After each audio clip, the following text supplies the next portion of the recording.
Silence! Enough with the insolence.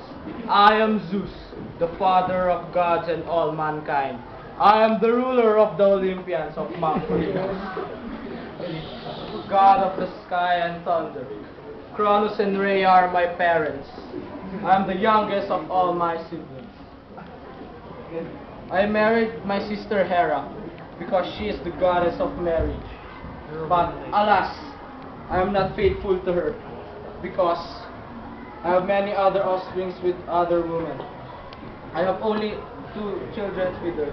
One is Ares and one is Hephaestus, who was so ugly, so ugly.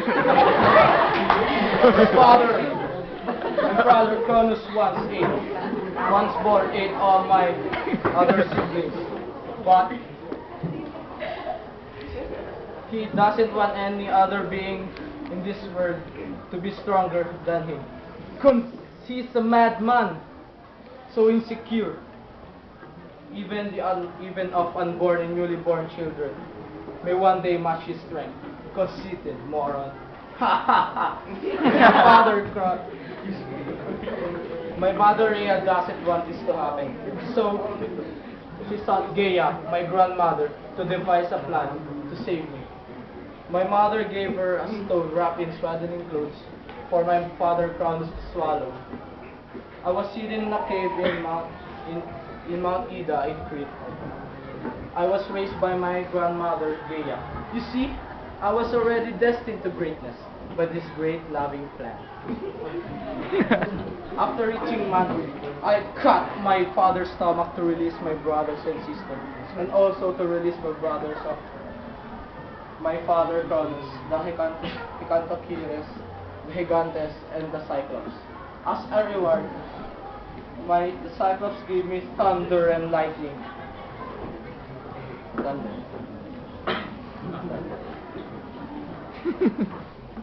Along with my brothers and sisters, Hecatocheires, Gigantes, and the Cyclops, we overthrew my father and the other Titans in the combat called Titanomachy.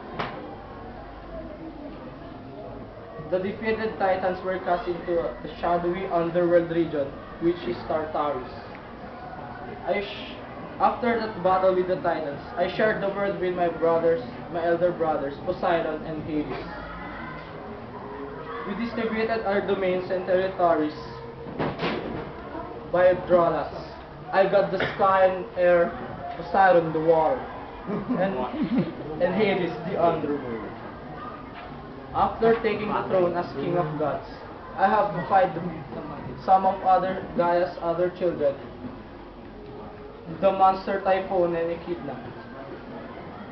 I vanquished Typhon and trapped him under Mount Etna, but I left Echidna and her children alive. My secret weapon, the Master Bolt, is my most loyal ally. I can say this because one time, when my fellow Olympians caught me in a net,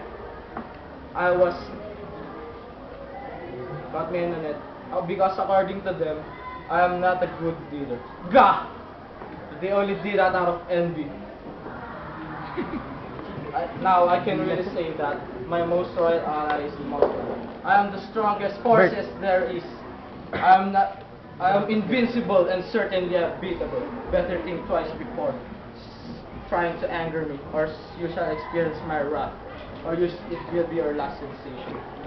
Thank you so much.